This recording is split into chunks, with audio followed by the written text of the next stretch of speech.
வணக்கம். கந்தர் அனுபூதியினுடைய 43வது பாடல் என்ன சொல்கிறது? கந்தர் அனுபூதி அப்படி என்ற அருணகிரிநாதனுடைய அந்த இறை ஆனந்தம், ஞான ஆனந்தம் அவர் பெற்ற நிலை எப்போது என்பதை இந்த பாடல் கூறுகிறது. தூசாமணியும் துயிரும் புனைவாள் நேசா முருகானினதன் பருளால் ஆசானிகளம் துகளாயினபின் பேசா அனுபூதி பிறந்ததுவே. அந்த அனுபூதி எப்படி பிறந்தது? அனுபவ இன்பம் எப்படி பிறந்தது? பேச்சற விளைந்த அந்த ஞான ஆனந்தம் எப்படி விளைந்தது? எதனால் விளைந்தது என்று சொல்கிறார். தூசாமணியும் துயிரும் புனைவாள் நேசா முருகானினதன் பருளால் ஆசானிகளம் துகளாயினபின் பேசா அனுபூதி பிறந்ததுவே. அந்த விவரிக்க முடியாத தன்னை மறந்த நிலை ஒருவனுக்கு இறை அருளால் தான் கிடைக்க வேண்டும்.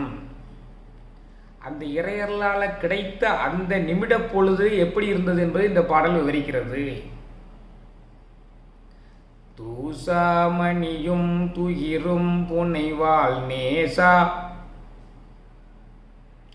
பெண்கள் ஆடை அணிவார்கள். அந்த ஆடையில் அழகாக இருப்பதற்காக ஒளி தரக்கூடிய இரத்தின கற்களை எல்லாம் பழங்காலத்தில் அந்த ஆடையில் அணிவது வழக்கம். அந்த ஆடையில் பொதிந்து வைப்பது, பல்வேறு உருவங்களில் பொதிந்து வைப்பது அந்த இரத்தின கற்களை, நவரத்தின கற்களை பல்வேறு வண்ணங்களில் உள்ள அந்த ஆடைகளில் பல்வேறு உருவங்களில் பெண்கள் அணிந்து மகிழ்ச்சி அடைவார்கள். ஆனால் வள்ளியம்மை என்ன அணிந்திருக்கிறாள்? அவள் ஆடையே நவரத்தினங்களால் ஆகியிருக்கிறது. நவரத்தினங்களாலேயே அந்த ஆடையில் துணியே கிடையாது, பூராமே நவரத்தினங்கள். நவரத்தினங்கள் ஒன்றோடு பின்னி பிணைக்கப்பட்டு தைக்கப்பட்டு அந்த ஆடை உருவாக்கப்பட்டிருக்கிறது. கடலில் விளைந்த முத்து அதில் இருக்கிறது.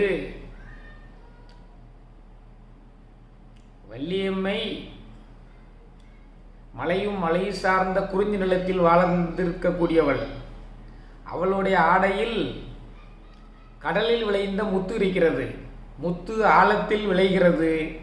வள்ளியம்மை இருக்கிறதோ மிக உயர்ந்த இருக்கிறாள். மிக தாழ்ந்த இடத்தில் உள்ள முத்து வள்ளியம்மையை சேர்வது போல முருகனை வணங்கக்கூடியவர்கள் எவ்வளவுதான் தாழ்ந்த இடத்தில் இருந்தாலும் அந்த முருகனை போய் சேரலாம் என்பதை இந்த பாடல் உணர்த்துகிறது. தூசாமணியும் துயிரும் புனைவாள் நேசா நினதன் பருளால். இப்படி நவரத்தினங்களாலும் மணிகளாலும் ஆன ஆடையை அணிந்த வள்ளியம்மையினுடைய அன்புக்குரியவனான முருகனே, உனது அருளால் தான் எனக்கு கிடைத்தது. என்ன கிடைத்தது? பேசா அனுபூதி பிறந்தது. அது எப்பொழுது அந்த பேசா அனுபூதி, அந்த சிவ ஆனந்தம் கிடைத்தது? ஆசானிகளம் துகளாயினபின் பேசா அனுபூதி பிறந்ததுவே. ஆசை என்ற விலங்கு உடைந்தால்தான் இந்த சிவ ஆனந்த நிலை கிடைக்கும். ஆசை என்ற விலங்கு நம்மளை எல்லாம் கட்டி போட்டிருக்கிறது. நம்மளுடைய மனதை கட்டி போட்டிருக்கிறது இந்த ஆசை விலங்கு. என்ன ஆசை? உலக பொருள்களின் மேலெல்லாம் ஆசை. மண்ணாசை, பெண்ணாசை, பொன்னாசை, அதை தொடர்ந்து வரக்கூடிய கிளை ஆசைகள், தன் வீடு, தன் மனைவி, தம் மக்கள், சிந்தாகுல இல்லோடு செல்வம் எனும் விந்தாடவி என்று ஏற்கனவே ஒரு பாடலில் சொல்லியிருக்கிறார். ஆனால் இந்த பற்றுக்களை எல்லாம் துறந்த அந்த நிமிடம், பற்றுக்களை எல்லாம் சுத்தமாக துறந்த அந்த நிமிடம் எல்லா பற்றுக்களையும் விடணும். எல்லா பற்றுக்களையும் விடக்கூடிய நிலைக்கு நீங்கள் பக்குவப்பட வேண்டும். அது ஒரு கணப்பொழுதில் வராது, ஒரு நாளில் வராது. நீங்கள் பல்லாண்டு காலம் முயல வேண்டும். அதைத்தான் இந்த பாட்டில் சொல்லுது. நீங்கள் ஆசை என்ற விலங்கை அறுப்பதற்கு பல்லாண்டு காலம் நீங்கள் உழைக்க வேண்டும். இறைவனை நோக்கியே இருக்க வேண்டும். ஒரு விளையாட்டு நடக்கிறது, யார் ஜெயித்தால் என்ன, யார் தோற்றால் என்னங்கிற மனச்சமநிலைக்கு நீங்கள் வரணும். நமக்கு வேண்டிய டீம் ஜெயிக்கணுமே நினைக்கக்கூடாது. அதுவும் ஒரு பற்று தான். ஒரு போட்டித் தேர்வு நடக்கிறது, யார் ஜெயித்தால் என்ன, திறமையாகவும் ஜெயிக்கட்டும், நம்ம பிள்ளைகள் தான் ஜெயிக்கணும்னு நினைக்கக்கூடாது. மொத்தத்தில் மனம் சலனமற்று இருக்கிறது தான் பற்றற்ற நிலை, ஆசை அருந்த நிலை. அப்படி இருந்தால் அந்த கணம் இறைவனே ஞான குருவாக வெளிப்படுவான். நிறைய பேருக்கு வெளிப்பட்டிருக்கான். காரைக்கால் அம்மையாருக்கு வெளிப்பட்டிருக்கான், அருணகிரிநாதருக்கு வெளிப்பட்டிருக்கிறாரு, 63 நாயன்மார்களுக்கு வெளிப்பட்டிருக்காரு. அவங்கெல்லாம் இறையை தவிர வேறு எதையுமே சிந்திக்கிறது இல்லை. அதான் திருமூலர் சொல்றாரு, ஆசை அருமீன்கள், ஆசை அருமீன்கள், ஈசனோடு ஆயினும் ஆசை அருமீன்கள், ஆசை படப்பட ஆய்வரும் துன்பங்கள், ஆசை விடவிட ஆனந்தமாமே. ஆசையை சுத்தமா விட்டுரு. திருமூலர் சொல்றாரு, ஆசை அருமீன்கள், ஆசை அருமீன்கள், ஈசனோடு ஆயினும் ஆசை அருமீன்கள். கடவுளை வழிபாடு செய்யறதோட நிப்பாட்டிக்கணும். கடவுள்கிட்ட போய் எனக்கு அதை கொடு இதை கொடுன்னு கேட்கக்கூடாது. அருணகிரிநாதரை போல எனக்கு உடனே சிவ ஆனந்தத்தை கொடுன்னு கேட்கக்கூடாது. காரைக்கால் அம்மையாருக்கு வழங்கினது போல உடனே வழங்குன்னு கேட்கக்கூடாது. அப்பர், சம்பந்தர், சுந்தரர், மாணிக்க வாசகருக்கு வழங்கினது போல உடனே இறை இன்பத்தை கொடுன்னு கேட்கக்கூடாது. உன்னுடைய பணி இறைவனை நினைப்பது மட்டும்தான். நீ இறைவனை நினைப்பதும் பாடுவதையும் பேசுவதையும் செய்து கொண்டிருந்தால் தக்க சமயத்தில் அவனே ஞான குருவாக வெளிப்படுவான். அவன் எப்பொழுது ஞான குருவாக வெளிப்படுவானோ அப்பொழுது உனக்கு பேச அனுபூதி விளையும். அதைத்தான் நீங்கள் உணரணும். ஆசையை விடணும், பற்றுக்களை விடணும், எல்லாத்தையும் விடணும். அது கொஞ்சம் கொஞ்சமாக பழகணும். நீ விட்டுட்டியான்னு நீங்கள் எல்லாம் கேட்குறது எனக்கு கேட்குது. நான் விடுறதுக்கு முயற்சி பண்ணிக்கிட்டு இருக்கேன், நீங்களும் முயற்சி பண்ணுங்க. நம்மளால் முடியலை. நம்மளாம் சாதாரண ஆன்மாக்கள், சாதாரண மனிதர்கள். நம்மளால் விட முடியாது. இந்தியாவும் ஆஸ்திரேலியா விளையாண்டா இந்தியா ஜெயிக்கணும்னு நினைக்கும். அது ஒரு ஆசை தானே, அதை விட முடியலையே. அதை விட்டாத்தானே பேச அனுபூதி விளையும். ஒரு தேர்தல் நடக்குது, யார் ஜெயிச்சா என்ன, நமக்கு என்ன? இறைவன் அருளில் எவனுக்கு வினைப்பை நன்றாக இருக்கிறதோ அவன் ஜெயிக்கட்டும்னு நம்ம நினைக்கணும். ஆனால் நம்ம இல்லை, நம்ம கட்சி தான் ஜெயிக்கணும்னு நினைக்கிறோம். ஒரு போட்டித் தேர்வு வருது, நம்ம பிள்ளைகள் தான் மாநிலத்திலேயே முதலாவதாக வரணும்னு நினைக்கிறோம்.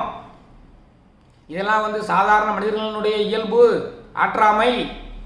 இந்த ஆற்றாமையெல்லாம் விட்டாத்தான் அருளாளர்கள் ஆக முடியும். சரி, முயற்சி பண்ணிக்கிட்டே இருப்போம், என்னைக்காவது ஒரு நாள் இந்த நிலையை அடையலாம். அவ்வளோதான். முயற்சியே பண்ணாமல் இருக்கிறவங்க கூட முயற்சி பண்ணுறவங்க நல்லவங்க இல்லையா? ஒரு காரியத்தில் இறங்காமலே எனக்கு அது கிடைக்கணும்னு நினைக்கிறது எப்படி சாத்தியமாகும்? காரியத்தில் இறங்கி நம்மளும் முயற்சி பண்ணுவோம், மனசை கொஞ்சம் கொஞ்சமாக பக்குவப்படுத்துவோம். மனசை பக்குவப்படுத்தினால் நம்மளும் சிவ ஆனந்தத்தை அடையலாம். அப்படிங்கிறதா இந்த பாடல். அழகான ரத்தினங்களால் ஆன ஆடையை அணிந்த வள்ளியம்மையினுடைய அன்பிற்குரியவனான முருகனே, உனது அருள் எனக்கு கிட்டியதால் ஆசா பாசம் என்ற விலங்குகள் எல்லாம் உடைத்தெறியப்பட்டு எனக்கு பேச அனுபூதி நிலையை நான் அனுபவிக்குரிய வாய்ப்பு கிடைத்தது. செறிவற்றுலகோடுரை சிந்தையுமற்றறிவற்றறியாமையுமற்றதுவே. அதான் இந்த பேச அனுபூதி நிலை. செறிவற்று, உடம்பு சலனமற்று இருக்கணும். உலகோடு உரை சிந்தையும் மற்று, பேச்சு இல்லாமல் இருக்கணும், சிந்தை இல்லாமல் இருக்கணும், எது நல்லது எது கெட்டதுங்கிற அறிவு இல்லாமல் இருக்கணும். இந்த நிலை தான் பேச அனுபூதி நிலை. அந்த நிலையில் இருந்து தாங்க அவர் இந்த கந்தர் அனுபூதியை பாடினார். அதைத்தான் இந்த பாட்டில் சொல்கிறார். நம்மளும் முயற்சி பண்ணுவோம். முயன்றால் முடியாதது ஒன்றும் இல்லை. கடவுளை நினைக்கிறத தவிர வேறு இன்னுமே செய்யாதீங்க. மனசு முழுவதும் இறையால் நிறைக்கப்பட்டால், மனசு முழுவதும் இறையினுடைய அருளால் நிறைக்கப்பட்டால், இறையினுடைய சிந்தனையால் நினைக்கப்பட்டால் இந்த ஆசாபாசங்கள்லாம் கொஞ்சம் கொஞ்சமாக குறையத்தான் போகுது, குறையும். அதுக்கு முயற்சி பண்ணுவோம் அப்படிங்கிறது தான் இந்த பாடல். அழகிய ரத்தினங்களாலான ஆடைகளை அணிந்த வள்ளியம்மையினுடைய அன்பிற்குரிய முருகனே, உனது அன்புனாலையும் அருளாலையும் என்னுடைய ஆசா பாசங்கள் என்ற விலங்குகள் எல்லாம் அறுத்தெறியப்பட்டு நான் உடல் சலனமற்று, பேச்சற்று, சிந்தையுமற்று, அறிவாயும் என்ற பேதமற்று கடவுளுடன் ஒன்றட கலந்த பேசாத அனுபூதி நிலை எனக்கு கிடைத்தது அப்பா என்று இந்த பாடலில் சொல்லுகிறார். இப்படி இருந்தால் உனக்கும் கிடைக்கும் என்பது இதனுடைய பொருள். தூசாமணியும் துயிரும் புனைவாள் நேசா முருகானினதன் பருளால் ஆசா நிகழம் துகளாயினபின் பேசா அனுபூதி பிறந்ததுவே. நன்றி.